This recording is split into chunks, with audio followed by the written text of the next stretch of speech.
집값이 무섭다고 주저하는 사이에 QLD TQQQ는 먼저 달리고 서울 집값은 다시 멀어집니다. 많은 분들이 아직도 이렇게 생각합니다. 집은 이미 비싸다. 주식은 이미 올랐다. 지금 들어가면 늦었다. 그런데 시장은 늘 그렇게 늦었다고 느껴질 때 더 잔인하게 올라갑니다.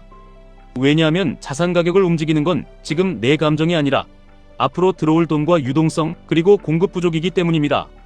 그래서 부자가 되는 사람은 가격만 보지 않고 구조를 보고 계속 뒤처지는 사람은 구조는 못 보고 가격만 따라다닙니다. 지금 부동산 시장을 보면 다들 시끄럽습니다. 정부 규제가 강하다. 대출이 막힌다. 거래가 줄었다. 금매가 나온다. 강남이 흔들린다. 그런데 이런 뉴스만 보고 집값이 곧 무너질 거라고 믿는 건 너무 순진한 생각입니다. 역사를 보면 부동산은 늘 비슷하게 움직였습니다. 정부가 양도세 중과를 풀어주고 투기과열지구를 해제하고 분양가 상한제 같은 규제를 완화해줄 때 그 시기는 대체로 시장이 다시 살아날 토대를 만드는 구간이었습니다. 반대로 시장을 진짜로 무너뜨린 건 규제 몇 개가 아니라 금융이었습니다. 금리 인상, 유동성 축소, 경기 침체, 외부 충격. 결국 시장을 무너뜨리는 폭탄은 늘 금리였습니다.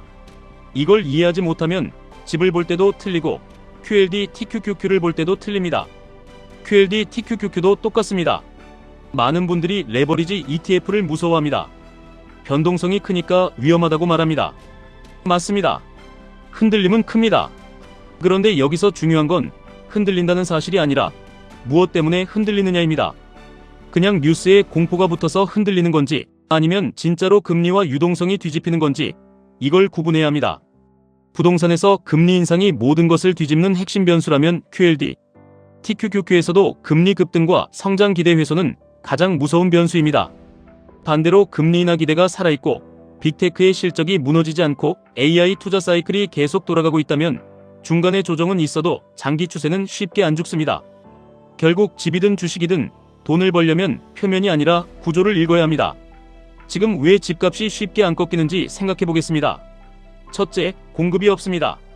이건 그냥 느낌이 아니라 현실입니다. 분양 일정은 밀리고 입주 물량은 부족하고 기대를 모았던 신도시들도 당장 체감되는 공급으로 이어지지 못하고 있습니다.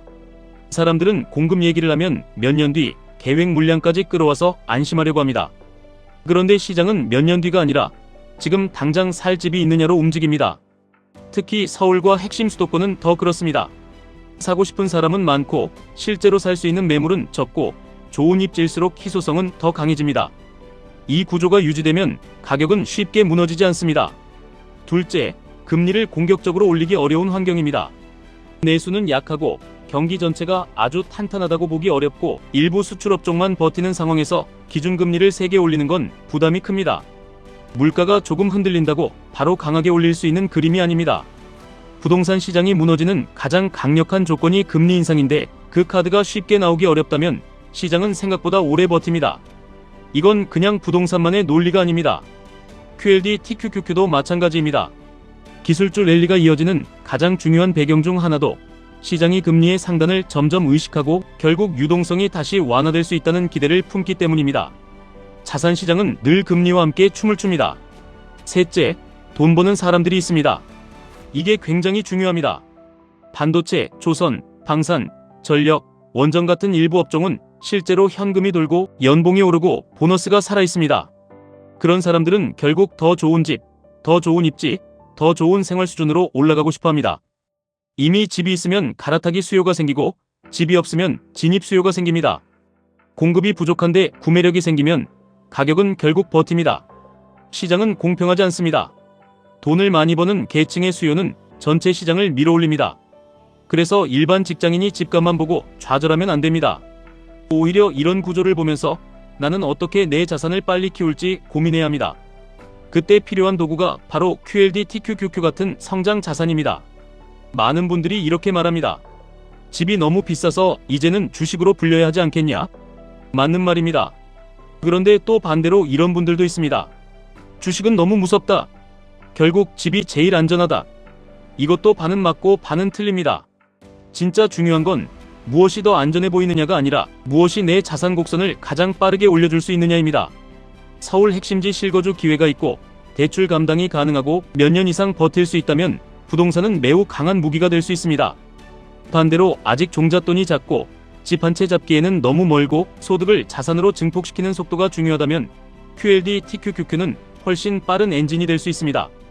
결국 중요한 건 자산의 서열이 아니라 내 위치입니다. 집값이 계속 오르는 이유를 이해하면 왜 QLD TQQQ를 모아야 하는지도 선명해집니다. 월급만으로는 집값 상승 속도를 따라가기 어렵습니다. 서울 아파트가 한 해에 1억, 2억씩 움직이는 구간이 오면 성실하게 저축만 하는 사람은 오히려 더 멀어집니다. 그래서 노동소득만으로는 안 됩니다. 자산소득을 붙여야 합니다. QLD TQQQ는 미국 기술주의 장기 성장, 나스닥의 복리 구조, AI와 반도체 투자 확대, 빅테크 이익 증가, 이 모든 것을 강하게 압축해서 타는 수단입니다. 물론 흔들림은 큽니다. 하지만 큰 자산을 만들고 싶으면서 작은 흔들림도 못 견디겠다면 결국 평생 평범한 결과만 얻게 됩니다. 부는 늘 불편함을 통과한 사람에게 옵니다. 그렇다고 무작정 몰빵하라는 이야기는 아닙니다. 오히려 진짜 중요한 건 버틸 수 있는 설계입니다. 부동산이든 QLD TQQQ든 가장 무서운 건 틀리는 게 아니라 틀렸을 때 다시 일어설 수 없는 상태가 되는 겁니다. 그래서 자산 배분이 중요합니다. 현금은 비겁해서 들고 있는 게 아닙니다. 기회를 다시 잡기 위해 들고 있는 겁니다. 부동산은 느리지만 강한 버팀목이 될 수 있습니다. QLD TQQQ는 빠르지만 흔들림이 큰 엔진이 될 수 있습니다. 이 둘을 적절히 섞고 현금까지 남겨두면 시장이 흔들릴수록 오히려 유리한 위치를 잡을 수 있습니다. 문제는 대부분의 사람이 오를 때는 너무 흥분해서 과감해지고 떨어질 때는 너무 겁먹어서 비겁해진다는 겁니다. 이게 돈을 잃는 전형적인 패턴입니다. 부동산 사이클을 보면 아주 중요한 힌트가 있습니다. 바닥은 정부가 종합선물 세트를 줄 때 만들어집니다. 세금 풀어주고 규제 풀어주고 거래를 살리려 하고 시장 참여자에게 숨통을 틔워줄 때 대체로 그 구간이 큰 위험 대비 좋은 기회가 됩니다. 반대로 꼭대기는 사람들이 부동산은 절대 안 떨어진다고 믿기 시작할 때 가까워집니다. 금리 인상 신호가 와도 무시하고 공급 경고가 나와도 무시하고 다들 영원한 상승을 확신할 때가 위험합니다. 이걸 QLD TQQQ에 대입하면 똑같습니다. 시장이 무너진다고 다들 비관할 때는 오히려 좋은 기업과 강한 지수를 담아야 하는 시기일 수 있고, 반대로 너무 쉬워 보이고 아무 생각 없이 사도 다 돈 버는 것처럼 느껴질 때는 오히려 경계해야 합니다. 결국 자산시장은 늘 사람들의 감정을 반대로 이용합니다. 그래서 여러분은 질문을 바꿔야 합니다. 지금 집이 비싼가? 주식이 비싼가? 이 질문만 하면 안 됩니다. 대신 이렇게 물어야 합니다. 지금 공급은 부족한가? 금리는 어떤 방향인가? 소득이 늘어나는 계층은 있는가? 유동성은 어디로 흐르는가? 정부는 자산시장을 어느 쪽으로 유도하고 있는가? 이 질문을 할 수 있어야 진짜 투자자가 됩니다. 시장에서 큰 돈은 숫자 외우는 사람보다 흐름을 읽는 사람이 법니다. 부동산은 규제 뉴스 한 줄로 설명되지 않고 QLD TQQQ도 하루짜리 차트 한 장으로 설명되지 않습니다. 자산은 결국 구조가 이깁니다. 지금도 많은 분들이 현금만 들고 기다리면 언젠가 기회가 올 거라고 믿습니다. 물론 현금은 중요합니다. 그러나 아무 계획 없는 현금 대기는 기회가 아니라 지연입니다. 시장은 가만히 있는 사람에게 친절하지 않습니다. 부동산도 좋은 매물은 갑자기 나왔다가 사라집니다. QLD TQQQ도 좋은 매수 구간은 잠깐 왔다가 지나갑니다. 준비된 사람만 그 기회를 잡습니다. 준비되지 않은 사람은 늘 기다리다가 더 비싼 가격을 보게 됩니다. 그래서 중요한 건 예측이 아니라 준비입니다. 내 자산 구조를 어떻게 짤지, 어느 가격대에서 어떻게 들어갈지, 조정이 왔을 때 현금을 얼마나 쓸지 이걸 미리 정해둬야 합니다. 부동산이든 주식이든 결국 시장에서 살아남는 사람은 낙관론자가 아닙니다. 비관론자도 아닙니다. 준비된 현실주의자입니다. 오를 땐 왜 오르는지 알고 내릴 땐 왜 내리는지 알고 내 원칙 안에서 움직이는 사람입니다. 남들이 집값이 무섭다고 할 때 구조를 보고, 남들이 QLD TQQQ는 위험하다고 할 때 금리와 실적을 보고, 남들이 국장으로 몰릴 때도 자산 간 로테이션을 생각하고, 남들이 패닉에 던질 때도 다음 사이클을 준비하는 사람입니다. 이 차이가 몇 년 뒤 자산 격차를 만듭니다. 그리고 꼭 기억하셔야 합니다. 집값이 오르는 구간에서는 주식으로 돈 번 사람들의 자금도 결국 부동산으로 이동할 수 있습니다. 하지만 그 흐름도 하루아침에 생기지 않습니다. 자산 간 이동은 대개 몇 달의 시차를 두고 일어납니다. 주식이 충분히 쉬고 기대가 꺾이고 옆 시장이 더 강해 보일 때 자금은 움직입니다. 그래서 지금 주식시장이 살아있고 특히 성장 자산에 대한 기대가 남아있다면 돈이 한순간에 전부 부동산으로 이동한다고 단정할 수는 없습니다. 이 말은 곧 지금은 현금으로 숨어있기보다 자산시장 전체를 넓게 보면서 좋은 쪽에 올라타야 한다는 뜻입니다. 여기서 많은 분들이 제일 많이 하는 실수가 있습니다. 집이 무서워서 안 사고 QLD TQQQ가 무서워서 안 사고 결국 통장만 붙들고 있는 겁니다. 그런데 통장은 여러분을 부자로 만들어주지 않습니다. 통장은 여러분을 안심하게만 해줍니다. 문제는 그 안심이 미래의 가난으로 이어질 수 있다는 겁니다. 물가가 오르고 자산 가격이 오르고 좋은 입지의 희소성이 커지고 나스닥의 대기업들이 AI와 데이터 센터, 반도체와 클라우드로 돈을 빨아들이는 동안 현금은 제자리입니다. 결국 아무것도 안 하는 것도 하나의 선택이고 그 선택의 대가는 생각보다 큽니다. 그러니까 이제는 방향을 잡아야 합니다. 집을 먼저 노릴 것인지, QLD TQQQ를 먼저 키울 것인지, 아니면 둘을 동시에 가져갈 것인지 여러분 상황에 맞게 정해야 합니다. 하지만 어떤 선택을 하든 공통점은 있습니다. 공부해야 합니다.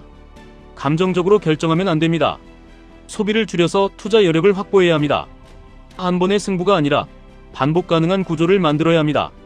월급이 들어오면 그냥 사라지는 사람이 아니라 월급이 들어오면 자산으로 바뀌는 사람이 되어야 합니다. 그래야 서울 집값이 오르든 미국 기술주가 달리든 그 흐름이 내 편이 됩니다. 집값의 미래를 과거에서 읽을 수 있다면 여러분의 미래는 오늘의 실행에서 결정됩니다. 역사적으로 자산시장은 늘 반복됐습니다. 공급 부족, 규제 완화, 금리 동결이나 인하, 살아있는 수요, 그리고 뒤늦게 따라붙는 사람들. 그 다음에는 과열자만, 금리 충격, 붕괴. 이 패턴이 반복됩니다. 중요한 건 여러분이 어느 구간에서 움직이느냐입니다. 바닥 부근에서 무서워서 못 사는 사람인지, 상승 구간에서 원칙 있게 모으는 사람인지, 꼭대기에서 흥분에 쫓아가는 사람인지, 아니면 붕괴 뒤에 다시 기회를 잡는 사람인지. 투자 성과는 결국 성격보다 훈련에서 갈립니다. 여러분이 정말 바꿔야 할 건 계좌가 아니라 시선입니다. 집을 볼 때는 가격이 아니라 수급을 보십시오. QLD TQQQ를 볼 때는 하루 변동이 아니라 금리와 실적을 보십시오. 규제를 볼 때는 뉴스 제목이 아니라 시장 전체의 방향을 보십시오. 그리고 무엇보다 남들이 이번엔 다르다고 말할 때 역사를 떠올리십시오. 대부분의 사이클은 이름만 다르고 구조는 비슷합니다. 그래서 공부한 사람에게는 반복이 공포가 아니라 기회가 됩니다. 부동산으로 자산을 지키고 QLD TQQQ로 자산을 키우고 현금으로 기회를 잡는 구조. 저는 결국 이 프레임을 이해하는 사람이 앞으로 더 강해질 거라고 봅니다. 무작정 겁먹고 멈춰있는 사람은 계속 뒤처질 가능성이 높습니다. 반대로 시장의 본질을 읽고 자기 상황에 맞는 무기를 고르고 흔들릴 때도 계속 실행하는 사람은 시간이 갈수록 강해집니다. 부자는 한 번에 만들어지지 않습니다. 반복된 선택이 부자를 만듭니다.